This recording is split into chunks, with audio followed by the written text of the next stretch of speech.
Je voulais annoncer en titre, la région des Hauts-Bassins a reçu des pluies cette semaine. Ces précipitations ne sont pas bénéfiques pour des spéculations comme le niébé et le sésame.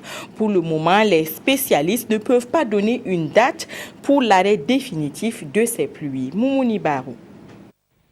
Décidément, dans la région des Hauts-Bassins, des précipitations orageuses sont constatées chaque jour depuis près d'une semaine, donnant l'impression qu'on est toujours en pleine saison de pluie.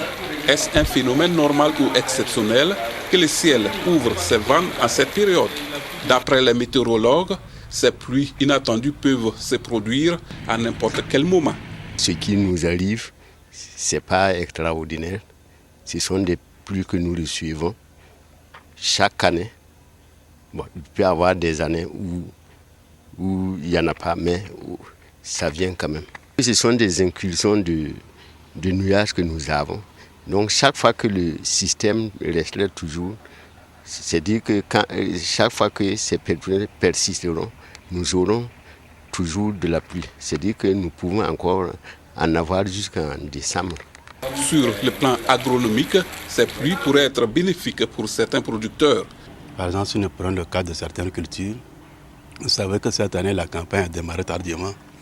Donc le sorgho a été plus ou moins mis en place de façon tardive. Et avec ces dernières pluies, ça peut permettre également aux sorgho, les semis tardifs là, de boucler leur cycle. Il y a également les tubercules tels que le manioc, la patate.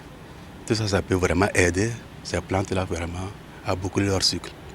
Alors nous pensons également que pour ce qui concerne l'arboriculture, les arbres fruitiers, vous savez que la région, c'est une région agricole par excellence. Et ça, ce sont des pluies qui sont très intéressantes pour les vergers, vieux et jeunes vergers. L'un dans l'autre, on peut dire qu'il y a beaucoup d'avantages. Et si on veut poursuivre la réflexion, on peut dire que cette dernière pluie-là peut permettre effectivement aux cours d'eau d'avoir aussi un bon niveau de remplissage. Ce qui peut nous permettre aussi de bien démarrer la campagne de saison sèche.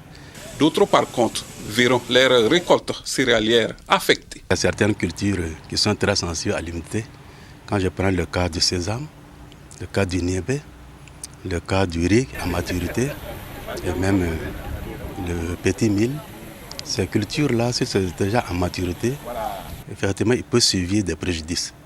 Alors, ça sera l'humidité, ça sera les moisissures, ça sera la chute des capsules telles que le coton. Donc, tout ce qui peut jouer sur la production et même sur la qualité des produits. Difficile de déterminer la durée de ces pluies inattendues dans le temps. Les producteurs sont donc invités à accélérer la récolte pour ne pas se trouver sur le chemin de la famine à cause des conditions climatiques.